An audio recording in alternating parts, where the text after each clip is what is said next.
आज हम एक ऐसे दौर में खड़े हैं जहां संविधान पर हमला हो रहा है और हमला करने वाले वही लोग हैं जिन्हें संविधान की रक्षा करनी चाहिए थी। आज हम बात करने वाले हैं देश की राजधानी दिल्ली में चल रही एक खतरनाक जंग की। नमस्कार, मैं हूं पूनम आपके साथ। आप देख रहे हैं सुपर न्यूज़ 24। सवाल बहुत अहम है, सरकार बनाम सुप्रीम कोर्ट, आखिर किसकी चलेगी? सरकार और सुप्रीम कोर्ट आमने सामने खड़ी है और लड़ाई मामूली नहीं है। ये लड़ाई है संविधान के अस्तित्व की।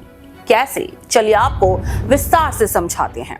जब हमारे माननीय उपराष्ट्रपति जगदीप धनखड़ साहब सुप्रीम कोर्ट पर ही सवाल खड़ा करें, उसे सुपर पार्लियामेंट कहें और कहें कि आर्टिकल 142 लोकतांत्रिक शक्तियों के खिलाफ एक न्यूक्लियर वेपन बन चुका है, तो जरा सोचिए क्या ही जवाब होगा। देश किस दिशा में जा रहा है? धनखड़ साहब पूछते हैं, सुप्रीम कोर्ट कौन होता है आदेश देने वाला? हमारा सवाल ये है कि भला आप कौन होते हैं संविधान बताने वाले? कौन सा आधार है आपके इस बयान का? और सबसे मजेदार बात ये कि खुद उपराष्ट्रपति का भी तो चुनाव सेरेमोनियल ही है ना, अभी तो सीधे जनता द्वारा नहीं चुने गए हैं। सुप्रीम कोर्ट ने जब सरकार से वक्फ बोर्ड के मसले पर सख्त सवाल पूछे तो सरकार तिलमिला गई। तारीख पर तारीख मांगी गई और एक हफ्ते का स्टे। सवाल है कि आखिर क्यों?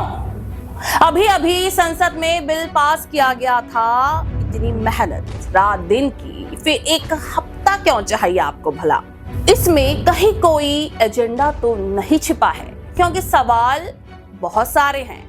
वक्फ कानून में किए गए संशोधन की असली वजह क्या है? वक्फ संपत्तियों पर कब्जा, धर्म के ना आधार पर बंटवारा, या फिर वोट बटोरने की सियासत? सुप्रीम कोर्ट ने साफ शब्दों में कहा है कि कब्रिस्तान हो या फिर मस्जिद, अगर वो पंजीकृत नहीं है तो सरकार उसे जब्त कर सकती है। क्या ये कानून बराबरी का है? क्या आप हिंदू एम्पावरमेंट बोर्ड में मुसलमान को शामिल करेंगे? सरकार के पास कोई जवाब नहीं था। आखिरकार क्यों कोई जवाब नहीं था? क्योंकि आर्टिकल 26 साफ कहता है हर धर्म को हक है अपनी संपत्ति, अपने धार्मिक मामले खुद संभालने का। सरकार ने 3 बार बैक ट्रैक किया जब सुप्रीम कोर्ट ने आईना दिखाया, और याद रखिए ये कोई पहली बार नहीं है। 370 का मामला आपको याद है ना? इलेक्टोरल बॉन्ड भी हर बार सरकार फंसने पर पलट जाती है। मगर सवाल है आखिर क्यों? क्योंकि बात संविधान की थी और सरकार की मंशा बिल्कुल गलत नजर आती है। तमिलनाडु में गवर्नर RN रवि ने 12 बिल दबाकर रख लिए। सुप्रीम कोर्ट ने कहा, जी हाँ, गवर्नर बिल पॉकेट में रखकर अनिश्चितकालीन नहीं बैठ सकते, क्योंकि सवाल पूरे देशवासियों का है। 3 महीने की सीमा तय की गई।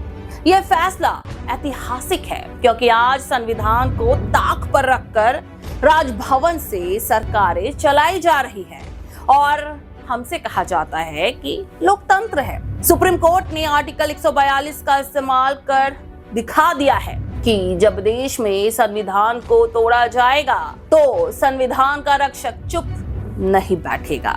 गवर्नर क्या, प्रेसिडेंट तक को सुप्रीम कोर्ट ने कहा है।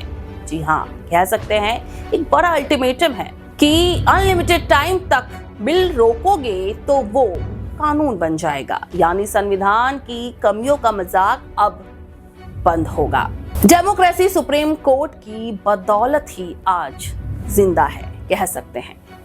सवाल तो पूरा देश पूछेगा कि आखिर लोकतांत्रिक ताकतें किसके हाथ में हैं, सरकार के या फिर जनता के? आज संविधान बचेगा तो आपका हक भी बचेगा, नहीं तो कल कोई भी आकर आपसे आपका हक छीन लेगा। आपके मजहब, जमीन, अधिकार और राज्य का नाम बदल दिया जाएगा। तो सवाल पूछना बंद मत कीजिए, क्योंकि संविधान किसी एक दल की जागीर नहीं है। ये 140 करोड़ हिंदुस्तानियों की धड़कन है, उनका अधिकार है। खैर, आप इस बारे में क्या राय रखते हैं हमें कमेंट कर जरूर बताइए, और आप किस मुद्दे पर हमें चाहते हैं कि हम चर्चा करें और सच आप तक पहुंचाएं, इसके बारे में भी हमें जरूर बताएं और देखते रहें सुपर न्यूज़ 24।